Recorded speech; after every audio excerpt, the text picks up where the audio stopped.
അത്ഭുതമാർന്ന നിൻ സ്നേഹത്തിനും നന്ദി നന്ദി എൻ ദൈവമേ, നന്ദി എൻ യേശുപരാ.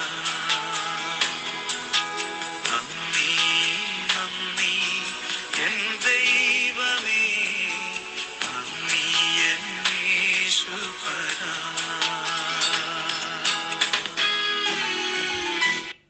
അത്യുന്നതങ്ങളിൽ ദൈവത്തിനു മഹത്വം, ഭൂമിയിൽ ദൈവപ്രസാദമുള്ള മനുഷ്യർക്ക് സമാധാനം. അന്യദേശക്കാരായിട്ടുള്ള കിളികളുടെ വാർഷിക സഞ്ചാരത്തിന് തുടക്കം കുറിച്ചിരിക്കുകയാണ് കേരളം.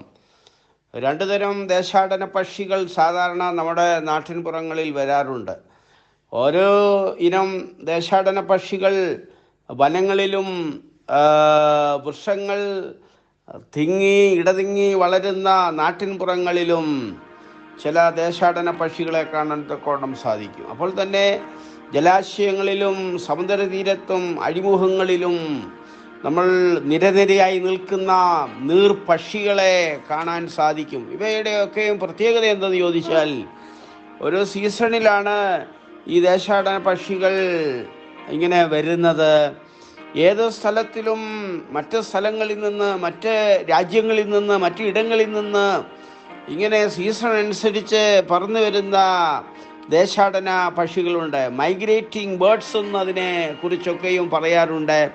പക്ഷി നിരീക്ഷകരായിട്ടുള്ള ആളുകൾ അതിനെക്കുറിച്ച് പ്രത്യേകമായിട്ടുള്ള പഠനം നടത്തുമ്പോൾ അതേ ബൈബിളിൽ ഒരു വാക്യം പ്രത്യേകമായി ശ്രദ്ധിക്കപ്പെടാറുണ്ട്. യെരമ്യാ പ്രവചനം 8-ാം അധ്യായം 7-ാമത്തെ വാക്യം, ആകാശത്തിലെ പെരിഞ്ഞാറ തൻ്റെ കാലം അറിയുന്നു, കുറുപ്രാവും മീൽപക്ഷിയും കൊക്കും അടങ്ങി വരുവാനുള്ള സമയം അനുസരിക്കുന്നു, എൻ്റെ ജനമോ യഹോവയുടെ ന്യായം അറിയുന്നില്ല എന്ന് നമ്മൾ വായിക്കുകയാണ്. ഇവിടെ എന്താണ്? ദൈവത്തിൻ്റെ ജനം യഹോവയുടെ ന്യായം അറിയുന്നില്ല. എന്നാൽ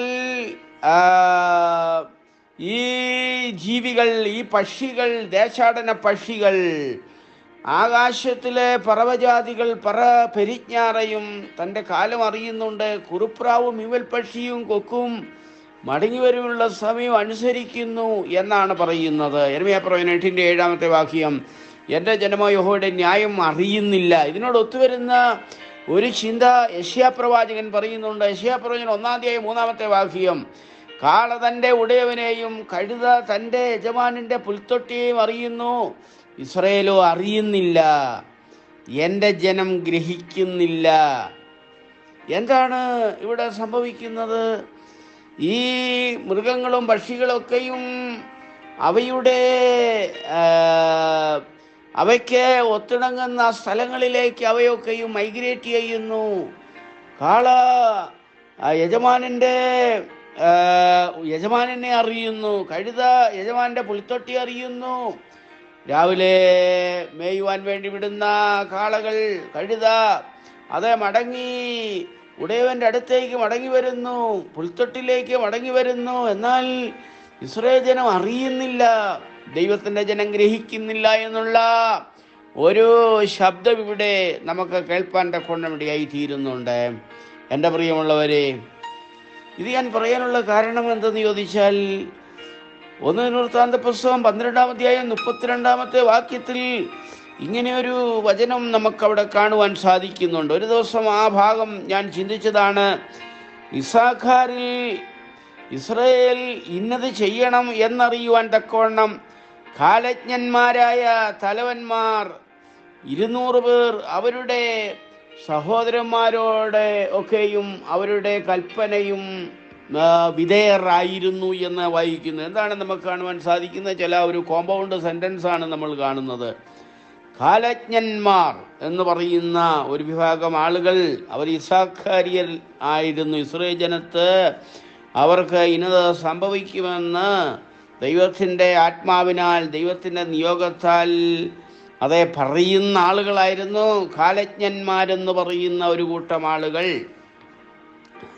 എന്നാൽ അത് വ്യത്യസ്തമായിട്ടുള്ള നിലകളിൽ, പൈശാചികമായിട്ടുള്ള ശക്തികളിൽ അങ്ങനെയൊക്കെയും പറയുന്ന ചില ആളുകൾ ഉണ്ടെന്നുള്ളതും ചരിത്രത്തിൽ കാണുന്നുണ്ട്. എന്നാൽ ദൈവത്തിൻ്റെ സന്നിധിയിൽ സമയത്തെക്കുറിച്ച് മനസ്സിലാക്കി അത് ഇന്നതുപോലെ ചെയ്താൽ ഇന്നത് സംഭവിക്കുമെന്ന് പറയുന്ന കാലജ്ഞന്മാരെ ഉണ്ടായിരുന്നു, 200 പേരുണ്ടായിരുന്നു എന്ന് നമ്മൾ വായിക്കുകയാണ്.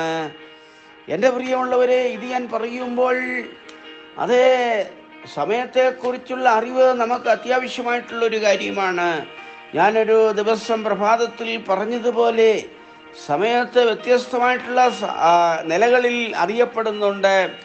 ക്രോണോസ് ഉണ്ട്, അത് സാധാരണ ക്രമമായിട്ട് വരുന്ന മാസങ്ങളും ദിവസങ്ങളും വർഷങ്ങളാണ് ക്രോണോസ് എന്ന് പറയുന്നത്.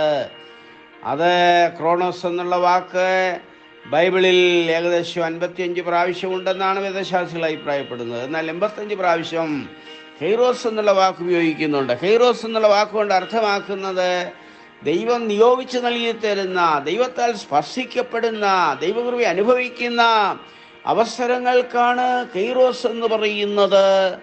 ദൈവത്തിന് ഇടപെടലുകൾ ഉണ്ടാകുന്ന സമയം എന്ന് പറഞ്ഞാൽ ദൈവത്തിൻ്റെ വചനം നമ്മൾ വായിക്കുമ്പോൾ, പഠിക്കുമ്പോൾ, ധ്യാനിക്കുമ്പോൾ യേശുവിനായിട്ട് നമ്മൾ ഹൃദയം കൊടുക്കുന്ന ഒരവസരം ഒരു ജീവിതത്തിൽ ക്രോണോസിൽ കൂടെ കടന്നു പോകുന്ന ഒരു മനുഷ്യൻ യേശുവിനായിട്ട് തൻ്റെ ജീവിതത്തെ സമർപ്പിക്കുമ്പോൾ, ക്രിസ്തുവിനായിട്ട് തൻ്റെ ഹൃദയത്തെ ഏൽപ്പിച്ചു കൊടുക്കുമ്പോൾ അത് കൈറോസ്, അത് പ്രത്യേകമായി നിയോഗിക്കപ്പെട്ട ഒരു അവസരമായിട്ട് തീരുകയാണ്.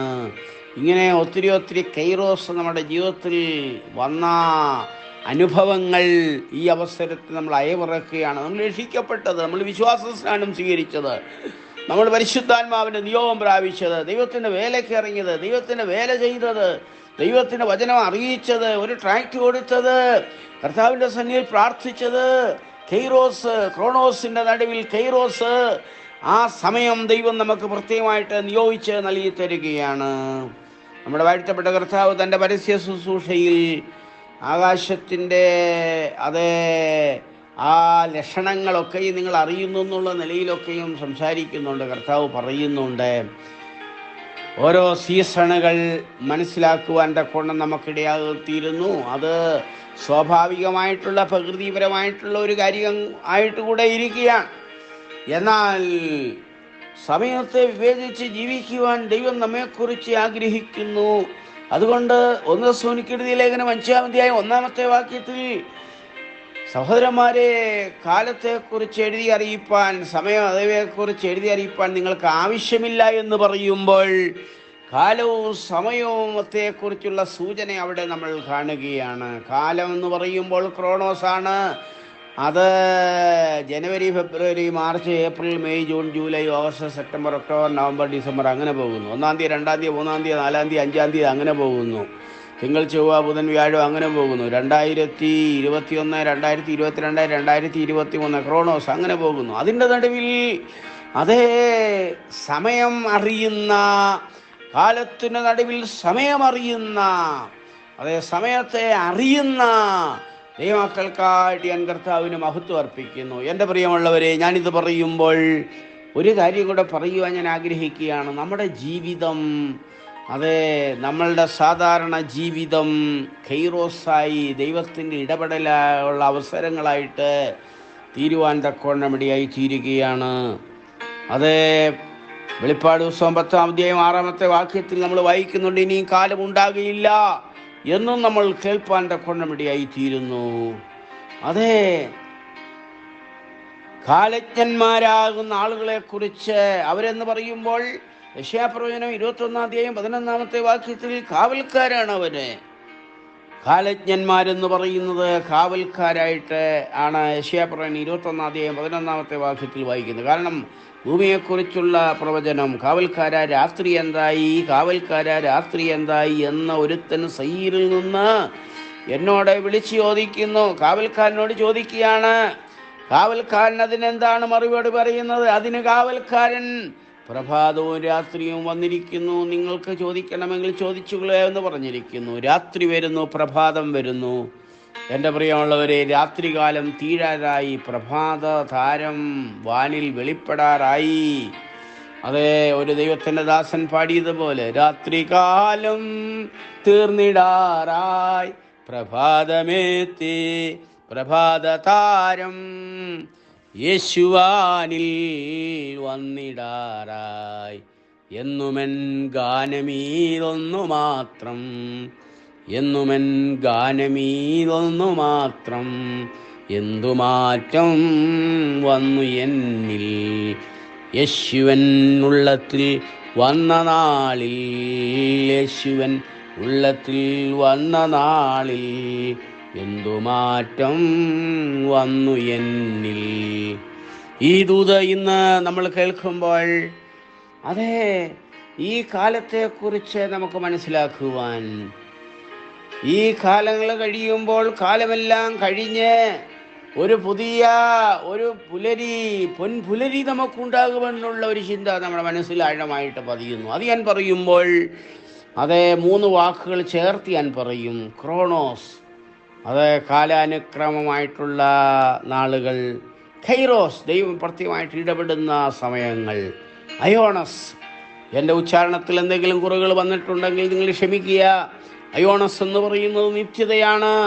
ആ നിത്യതയിലേക്ക് നമ്മൾ പ്രവേശിക്കുമ്പോൾ അവിടെ മാസങ്ങളില്ല, അവിടെ വർഷങ്ങളില്ല, സംവത്സരങ്ങളില്ല, ദിനരാത്രങ്ങളില്ല.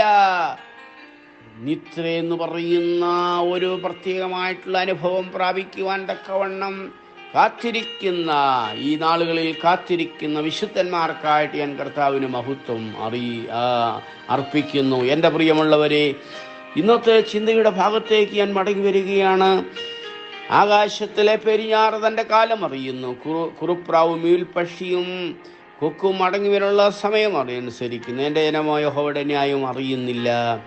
യഹോവയുടെ ന്യായം അറിയുവാൻ, ഈ കാലത്തെ വിവേചിക്കുവാൻ, ഈ കാലഘട്ടത്തെക്കുറിച്ച് ചിന്തിക്കുവാൻ, എന്താ ഈ സമയമെന്ന് അറിയുവാൻ ബാധ്യസ്ഥരാണ് ഓരോ ദൈവത്തിൻ്റെ പൈതങ്ങളും.